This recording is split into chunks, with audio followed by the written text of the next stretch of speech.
अस्सलाम वालेकुम नाज़रीन, प्रोग्राम रवादारी कौमी ज़िम्मेदारी के साथ मैं हूँ आयशा असलम। क्या हाल हैं आप लोगों के, और उम्मीद करती हूँ आप बिल्कुल खैर व आफ़ियत के साथ होंगे। कोविड-19 की सिचुएशन में पाकिस्तान लायंस यूथ कौंसिल का पैगाम और माशरे में इंतशार का ख़ात्मा किस कदर मुमकिन है, इस पर आज हम बात करने जा रहे हैं। और हमारे साथ मुअज़्ज़िज़ गेस्ट हैं स्टूडियो में। मैं चाहूँगी कि मैं उनका तारुफ़ करा दूँ। तो हमारे साथ हैं पहले गेस्ट रफ़ीक कुरैशी साहब हैं कि जो कि सीनियर जर्नलिस्ट हैं, दानिश्वर हैं, इनको वेलकम कहेंगे, खुश आमदीद कहेंगे, थैंक यू आप तशरीफ़ लाए। और हमारे साथ सेकंड गेस्ट हैं गज़ल गाज़ी साहिबा हैं जो कि सदर हैं ह्यूमन राइट्स वुमेन विंग की और GPTI की, इनको वेलकम कहेंगे, खुश आमदीद कहेंगे, थैंक यू आप तशरीफ़ लाए गज़ल गाज़ी साहिबा। और हमारे साथ हैं मेंबर नेशनल यूथ असम्बली जनूबी पंजाब हैं सलमान ज़फ़र हैं, इनको भी हम वेलकम कहेंगे, खुश आमदीद कहेंगे, थैंक यू सलमान आप तशरीफ़ लाए। तो बात का आगाज़ जो है रफ़ीक कुरैशी साहब आपसे ही करते हैं और बात करते हैं हमारे माशरे में शिद्दत पसंदी का रुझान बढ़ रहा है, तो आप क्या समझते हैं, इसकी क्या रीज़न है? बिस्मिल्लाहिर्रहमानिर्रहीम। मैं सबसे पहले पाकिस्तान लायंस यूथ कौंसिल और रोही चैनल का मैं शुक्रगुज़ार हूँ, थैंक यू, कि आज आपने इंतहाई अहम मौजू पर हमें यहाँ तक बुलाया है। देखिए जी, मुल्क के अंदर जो इंतशार है वो ये कोई एक दो रोज़ की बात नहीं है।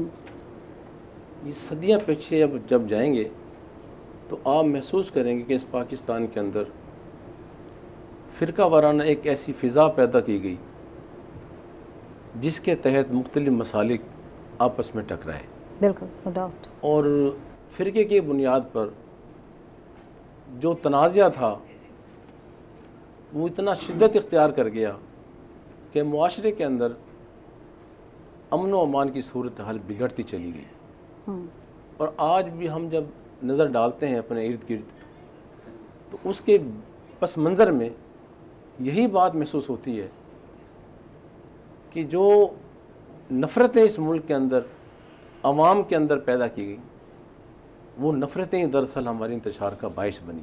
ज़रूरत इस बात की है कि हम इस साजिश को समझें और अपने मुल्क के मफाद को सामने रखें, अपने नफ़रतों को ख़त्म करें। जब हम भाईचारे को फ़रोग़ देने की बात करते हैं, अमन की बात करते हैं, तो एक दूसरे के नज़रियात और अकायद का एहतराम करना किस हद तक ज़रूरी है, आप क्या कहते हैं, और किस हद तक मुमकिन है, इस हवाले से क्या कहते हैं आप? देखिए, सबसे बुनियादी बात यह है कि ये तहम्मुल हम बारहा कहते हैं कि अपनी गुफ्तगू के अंदर, अपने मिजाज के अंदर, अपने आदात के अंदर हमें तहम्मुल, तवाज़ुन पैदा करना चाहिए।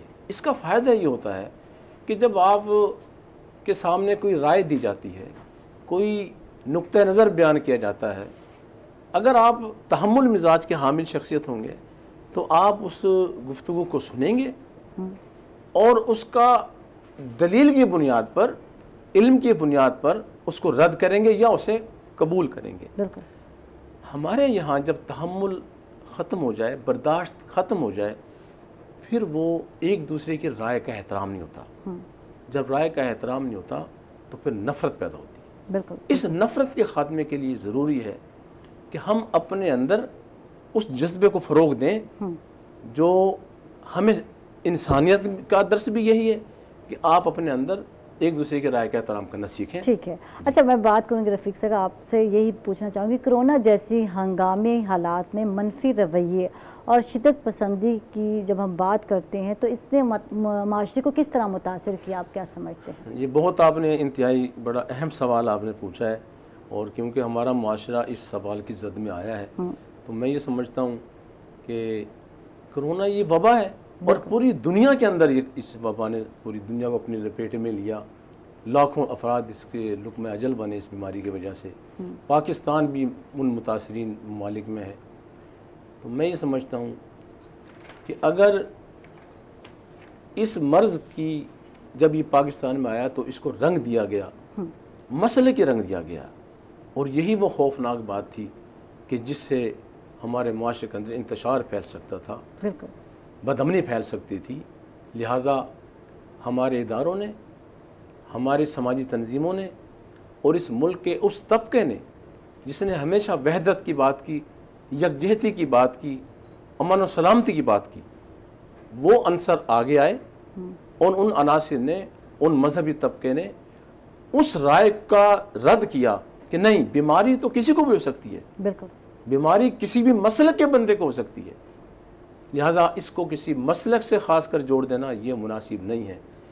लिहाजा हमें अवेयर होना चाहिए, इस पर हमें अपनी राय का बरमला इजहार करना चाहिए कि ये बीमारी किसी एक मसलक से नहीं फैलती, ये बीमारी होती है, वबा जब फैलती है उसकी जद में सब आते हैं। बिल्कुल सही आपने कहा। गज़ल गाजी साहिबा हमारे साथ, इनसे बात करते हैं, इनसे जानते हैं और पूछना ये चाहूँगी, कोरोना इमरजेंसी में हुकूमती इंतज़ामिया ने पुरअमन माहौल के क़याम और सेहत के शोबे में बेहतरी के लिए क्या क्या किरदार अदा किया, आप क्या कहती हैं इस हवाले से? औज़ुबिल्लाहिमिनश्शैतानिर्रजीम, बिस्मिल्लाहिर्रहमानिर्रहीम। आपका बहुत बहुत शुक्रिया कि आपने बुलाया और यानी कि इसमें प्रोग्राम में यानी कि लोगों के मसले मसाइल के लिए भी अवेयरनेस दिया जाए, ज़्यादा से ज़्यादा जितना भी दें हमारी यानी कि मुल्क के लोगों को उतना ही कम है। अच्छा, ये लेकिन मैं ये कहूँगी कि हमारे एजेंसी हॉस्पिटलों ने तो बहुत काम किया इसमें, क्योंकि स्टाफ था, डॉक्टर्स थे, हेल्थ के हवाले से थे, तो उन्होंने काफ़ी इसमें वर्किंग की है। लेकिन ये है कि हमारे अवाम जो है तो उस पर हमने जितना भी SOP का ख्याल करने को कहा, लेकिन उन्होंने बिल्कुल कवर नहीं किया उन चीज़ों में। क्योंकि मैं भी अक्सर जैसे राशन देने जा रहे हैं कहीं भी सबके साथ मिलकर हम हल्कों में जाते थे, तो लेकिन मैंने काफ़ी बच्चों को भी देखा है जूतों के बगैर आए हुए हैं बच्चे। तो लेकिन हमें ये चीज़ें हेल्थ के हवाले से, लेकिन हमें वहाँ पर स्टॉल लगाने चाहिए थे हर तरह का हेल्थ के हवाले से, बच्चों को अवेयरनेस देनी चाहिए थी डिफरेंट जगह पर, लेकिन हमें वो चीज़ें नहीं थी। वो चीज़ें होनी चाहिए जिसमें बच्चों को ज़्यादा से ज़्यादा अवेयरनेस भी दिया जाए। जैसे कि हम अपने बुज़ुर्गों का ख्याल रखा हम लोगों ने, जैसे 60 साल की एज में हमने कहा कि उनको जितनी केयर किया जाए, सबसे SOP का ख्याल डिफरेंट यानी कि स्पेस में रखा जाए और उनको टेम्परेचर नहीं होना चाहिए। जैसे कि खांसी हो रही थी तो हम लोगों ने आपस में डिफरेंट फासले कर लिए, लेकिन खांसी का तो हमने वो भी थोड़ा सा इलाज करवाया था कि आप लोगों ने अलग अलग यानी कि एस्पिरेट कर लें अपने आप को। तो एस्पिरेट करने से हमें फ़ायदा बहुत सी चीज़ों का हुआ है। तो इस तरह यानी कि हमने यानी कि ये चीज़ें की हैं। दूसरे नंबर पर मेडिकल स्टाफ के हवाले से हमने उनकी हिफाजती यानी कि फ्राहम यानी कि कैंप लगाए थे और उन्होंने जिस तरह इंजेक्शन वगैरह लगवाए, लोगों को कहा कि ये चीज़ें जैसे टेम्परेचर होता था लोगों को, और जो खांसी थी उसमें लोगों को बहुत ज़्यादा मसले मसाइल आ रहे थे। तो खांसी की वजह से जितना भी वो स्टूडेंट्स या बच्चे हैं या बुज़ुर्ग हैं, वो आगे जितना हमारे लिए मसले मसाइल पैदा किए हैं, और बच्चों के लिए हमने ज़्यादा से ज़्यादा बच्चों को बताया गया कि हैंड वॉश करें, सैनिटाइज़र यूज़ करें 10 मिनट्स बाद, और हमने वो के बच्चों को करवाए। यानी कि ये हमारी चीज़ें ना हो माशरे में, तो ये बहुत यानी कि मुल्क में यानी कि ये चीज़ें, ये अवेयरनेस हमने जितना भी हो सका हमने दी। ठीक है।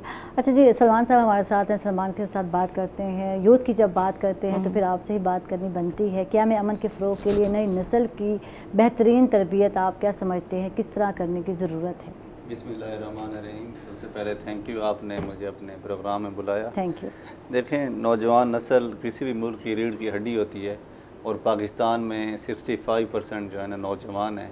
तो अब जो कोरोना आया है तो नौजवान नस्ल ने भरपूर किरदार अदा किया है। स्कूल्स में भी गए हैं, गलियों में गए हैं, घर घर गए हैं, मैं भी गया हूँ। तो वहाँ पे जाके हमने लोगों को समझाया है, जितने भी नौजवान थे और बूढ़े थे, बच्चे थे, उनको कि आपने हाथ कैसे धोना है, सैनिटाइज़र कैसे यूज़ करना है।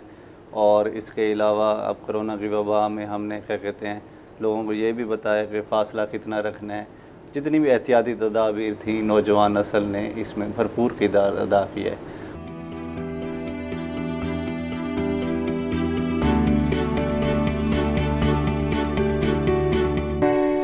अमन की बात करते हैं, जब यकजहती की बात करते हैं तो इसमें कायदीन का जो किरदार है वो बहुत अहम है। इस हवाले से आप क्या कहेंगे?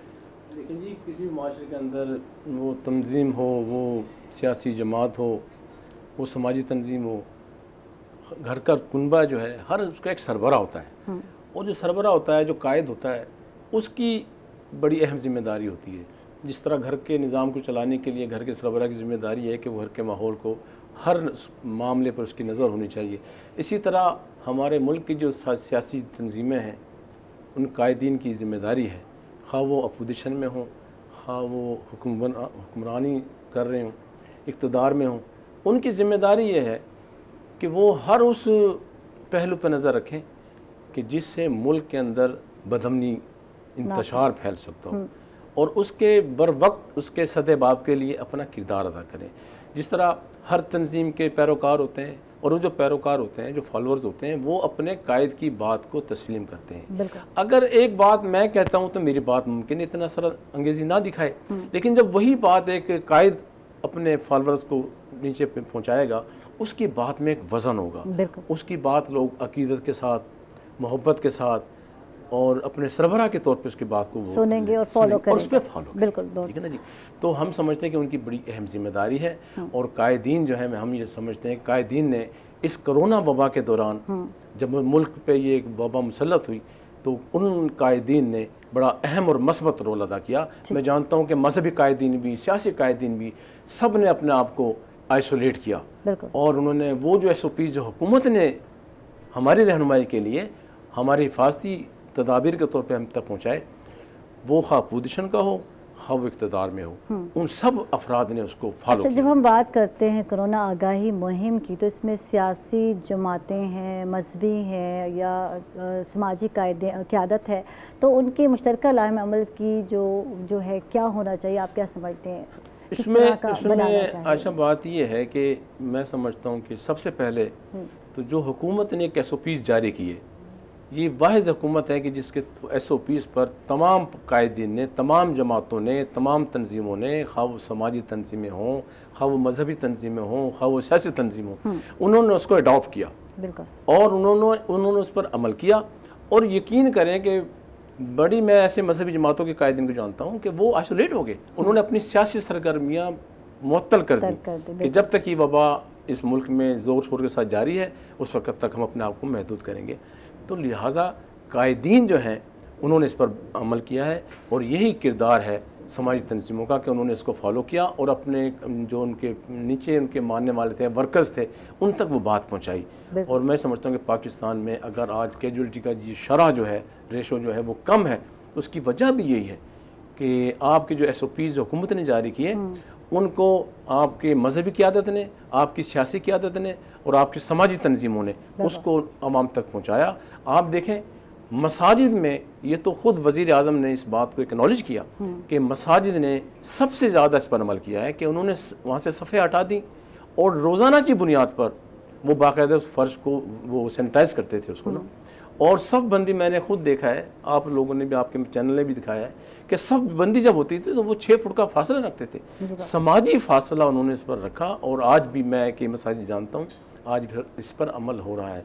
मैं अपने नाज़रीन को ये बात कहना चाहूँगा कि अब दोबारा एक जो लहर आ रही है, खुदारा उन SOPs पर अमल रखें।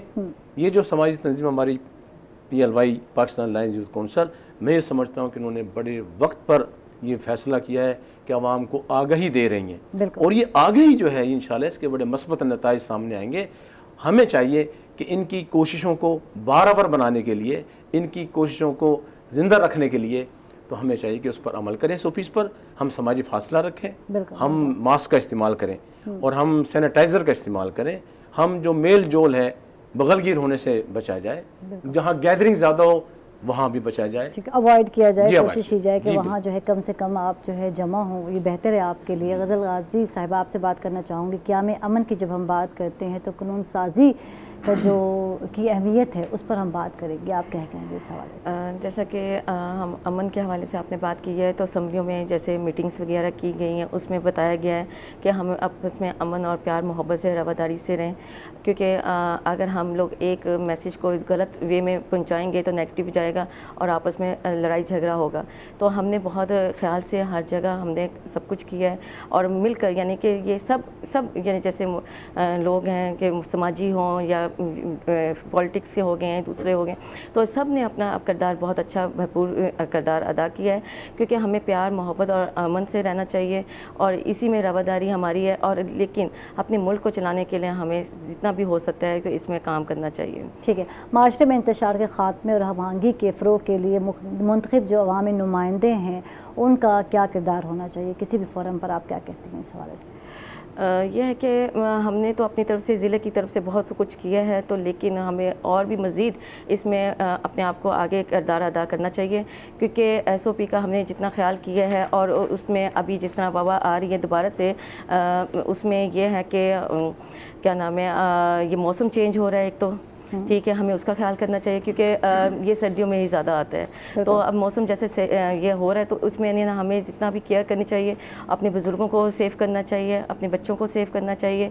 और थर्ड नंबर पर यह है कि जितना भी हो सकता है अपना अभी से केयर करेंगे तो नेक्स्ट आप आगे भी मज़ीद कर सकते हैं। बिल्कुल। सलमान, आपसे बात करते हैं, और इज्तमाई कौमी मसाइल के हल में समाजी इदारों का क्या किरदार है, क्या रोल है, आप इस हवाले से क्या कहते हैं? देखें, कोरोना की वबा में भी जो समाजी इदारे हैं इन्होंने भरपूर किरदार अदा किया है, और जो फलाई इदारे थे इन्होंने, बल्कि मैंने ये भी देखा है घर घर जाके इन्होंने जो गरीब थे बेचारे, जिन्हें क्या कहते हैं कारोबार जिनके बंद हो गए थे, इन्होंने घर घर जाके उनको क्या कहते हैं राशन भी तकसीम किए हैं, और जो लोग बीमार हो गए थे उनको जाके इन्होंने किट्स वगैरह जो ज़रूरत की सामान थी वो भी इन्होंने प्रोवाइड किए हैं।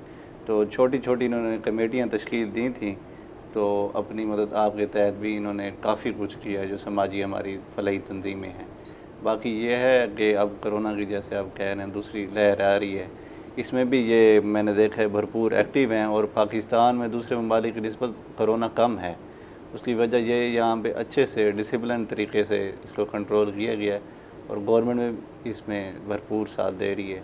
अल्हम्दुलिल्लाह आगे बेहतरी होगी, उम्मीद करते हैं कि इंशाल्लाह। तो फिर कुरैशी साहब, आपसे बात करते हैं, और इंसानियत की जब बात की जाती है तो इंसानियत से क्या मुराद है, जरा इस पर भी रोशनी डाल दें। इस सवाल से पहले आपने सवाल गज़ल गाजी से पूछा था, क्या में हम अमन के हवाले से, कानून साजी के हवाले से, हमारे मुल्क के अंदर आप जैसे जानती हैं कि इस वक्त नेशनल एक्शन प्रोग्राम जो है वो इसी कानून साजी की शक्ल है। उस पर इस मुल्क की तमाम मजहबी, तमाम सियासी और समाजी तंजीमों ने उस पर बाकायदा दस्तखत किए हैं, उसको ऑन किया है, और वो नेशनल एक्शन प्रोग्राम ही दरअसल इस पाकिस्तान के क़याम की अमन की ज़मानत है, और इंशाल्लाह उस पर असम्बली के अंदर काम भी हो रहा है, और उसके दूररस नताइज इंशाल्लाह इस मुल्क पर मुरतब होंगे, और हमारी आने वाली नस्ल जो है बिलखुसूस वो इंशाल्लाह इस मुल्क के अंदर खुशहाली और अमन के साथ ज़िंदगी गुजारेगी। अच्छा, अब आपने बताया इंसानियत ये है जी कि आप किसी के दुख को अपना दुख समझें, किसी के दर्द को अपना दर्द समझें, किसी की खुशी को अपनी खुशी समझें, बजाय ये कि आप दर्द किसी को देखकर उसके दर्द में मज़ीद इजाफा करें, उसकी खुशी को देखकर आप जेलसी फील करें, तो इस रवैये को तर्क कर दें। जब आप ये रवैया तर्क कर देंगे तो इसी का नाम इंसानियत है। आप किसी की दुख तकलीफ़ में शामिल हो जाएं, उसके मुसीबत में उसके काम आ जाएं, ये इंसानियत है। और जो लोग इंसानियत से आरी लोग हैं वो इस माशरे के अंदर, इस मुल्क के अंदर, इस दुनिया के अंदर वो ऐसा एक नासूर है, वो ऐसा तबका है कि जिसे कभी भी किसी संजीदा अफराद ने ना तो कबूल किया है, और वो मुस्तरद तबका कहा जाता है। और ऐसे लोग अपनी आग में जलते हैं, और जो अपनी आग में जल जाए तो उसे हम क्या कहें। लिहाजा हमें अपने अंदर जज्बा इंसानियत को जगाना। ये कहना चाहते हैं कि मुश्किल घड़ी में इंसानियत ये है कि इंसान जो है बिला तफरीक रंग और नस्ल और मजहब जो है एक दूसरे की मदद करे, इसको कहते हैं इंसानियत। बिल्कुल इंसानियत। और ये हमारी समाजी तंजीमों ने, हमारी मजहबी तंजीमों ने और हमारी सियासी तंजीमों ने इस कोरोना वबा के दौरान जिस तरह गरीब लोगों की मदद की है, मुस्तहिक अफराद की मदद की है, उनके घरों पर राशन पहुँचाया है, उनको फैसिलिटेट किया गया है, और इज़्ज़त नफ्स उनकी मजरू नहीं होने दी गई, तो ये समझता हूँ कि यही दरअसल इंसानियत है। बिल्कुल। और हर फर्द में इस जज्बे को ज़िंदा रखना चाहिए। बिल्कुल। अच्छा, कोरोना जैसे मुश्किल हालात में मेडिकल अमले की बिला तफरीक जो है सेहत की सहूलियात की फ्राहमी जो है कौमी यकजहती के तनाजुर में क्या कहेंगे इस हवाले से? देखिए, मैं इसमें वज़ीर आज़म पाकिस्तान इमरान खान ने जो SOP जारी की गई, तो उन्होंने ये बुनियादी तौर पर जो हमारी जो फैसिलिटीज़ थी मेडिकल के हवाले से, तिब्बी सहूलियात जिन्हें हम कहते हैं, उस पर बड़ी खुसूसी तवज्जो दी गई। और सबसे पहले उन्होंने डॉक्टर्स के लिए किट्स फराहम की, मेडिसन जो इसमें जो यूज़ होती वो, और सबसे बड़ी बात हर बड़े शहर के अंदर जहाँ पे ये वबा बहुत ज़्यादा थी वहाँ पे करंटीना सेंटर्स बनाए, और करंटीना सेंटर जो थे उसके अंदर सैकड़ों अफराद को रहाइश की सहूलत फराहम की गई, उनको खाना फराहम किया गया, उनकी प्रॉपर देखभाल की गई, और उनको तिब्बी सहूलियत फराहम की गई। तो ये समझता हूँ कि ये हुकूमत का बहुत बड़ा काम है, और ये हुकूमत ने अपनी जिम्मेदारी निभाई है कि अगर आपने इस मुश्किल वक्त में, इस कोरोना वबा के दौर के वक्त में आपने उन मरीज़ों की बिला तफरीक मदद की है, हाँ वो किसी भी मसलक का है, किसी भी मज़हब का है, आपने उसको फैसिलिटेट किया है, उसको तिब्बी सहूलियात फराम की हैं, उसको खाना पहुँचाया है, उसको करंटीना किया है। तो ये मैं समझता हूँ कि आज इस बात की हुकूमत जो है मुस्तहक है कि हम उसको दाद दें।